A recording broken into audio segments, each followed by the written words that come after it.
forgot to record today. I'll go ahead and do that. And instead of x, you'll put 0. But when I plug in 0 for x, what's going to happen? Doesn't this just go away?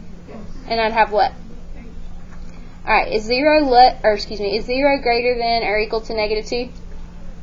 Yes, that's a true statement. So that means the point 0, 0 is going to be shaded. So that's how you know that we shaded correctly. Does that make sense? Now, the deal with the solid and dashed line, I know it seems kind of silly, but its significance is you can pick any point on this line, plug it in here, and it will satisfy the equation just like this did. Now, on a dotted line, that means we're not including values on the line. Does that make sense? Okay. So for the next one, is this one in slope-intercept form? Alright, then Cheney, what's my slope? 1 over, good. And Colby, what's my y-intercept? Very good. So Rachel, on a graph, what do I graph first? Yes, and then I go what from -5? Very good. Let's do that like 2 or 3 times so that way we can draw a straight line. And now, look at the inequality. Is this going to be a solid or dashed line? Dashed because there's no bar underneath, right? So this is how your line should look.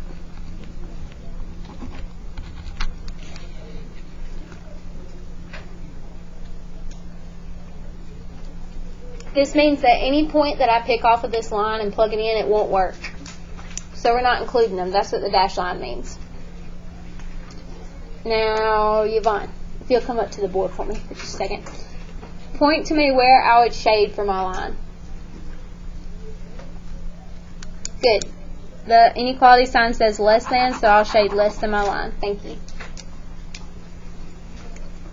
Now, the test point thing, like picking a point every time, you don't have to do that if you know where to shade. It's only for people who are having trouble deciding what side of the line to shade, but I'm going to show you what this test point would look like if we pick 0, 0 again. And you don't have to write this down. So I'm going to plug in 0, 0 to the original. So that would be 0 is less than, this would turn into just what? 0 minus 5 is...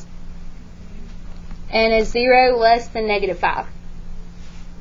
No. That's why 0, 0 is not shaded. Does everybody see that? So if it doesn't work, it's not going to be shaded towards 0, 0. It's going to be shaded the other way. Everybody good with that? Did you say no? Okay.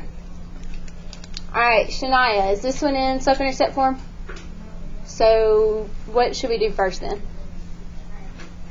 Yes, subtract x from both sides. So that would give me 2y is greater than what? Good. And then Sarah, from here to get my y by itself, I would just need to do what to this equation? Good, divide it by 2, and that would give me what?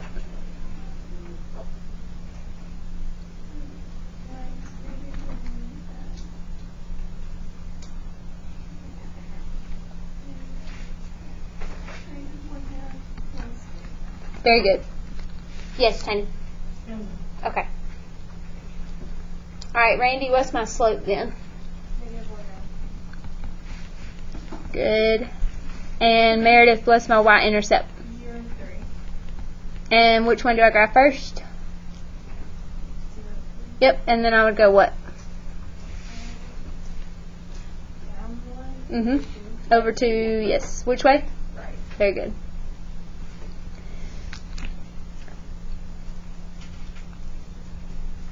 Alright, Caleb with the K, solid or dash? This one is a dash. Oh, the bottom one? Yes, it's dashed. Good. And then will you come up to the board and tell me what side of my line to shade? It says greater. So it's going to be everything above. You're good. So he said it's greater than, so it'll be everything above your line. Any questions? Alright, let's look back at this original problem. Let me do it on here. The one we just worked. This is in what form? The one we just did? Standard.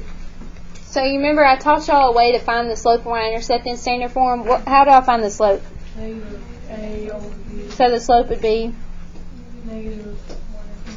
and the y-intercept you just set what to 0? X, and that would make my y-intercept what? Wasn't that much easier than what we just did? But I told y'all in the beginning of the notes to always put it in slope-intercept form. Why do you think I told you that?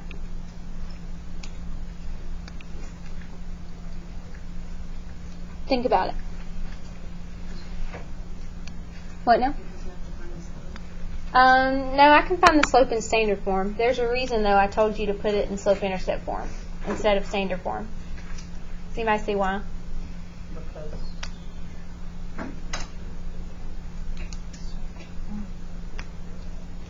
What kind of line is this?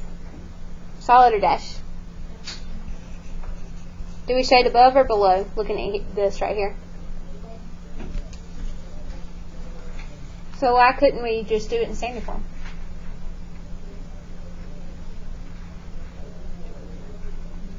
What if I gave you this equation? What would my slope be if I changed that? Positive 1/2, right? Say it louder. If you divide by negative, it just Good. I think y'all said it at the same time. So if your equation is like this, you would think you would shade above, but really you'd shade what here? Below. Because this has a negative 2 beside the y, and when you divide everything by a negative, what's going to happen to this sign? Does everybody see that? So that's why you have to put it in slope-intercept form. Because standard form won't tell you that. Does that make sense? Alright, you're doing the last 3 with your group on your own. Let me know if y'all have questions.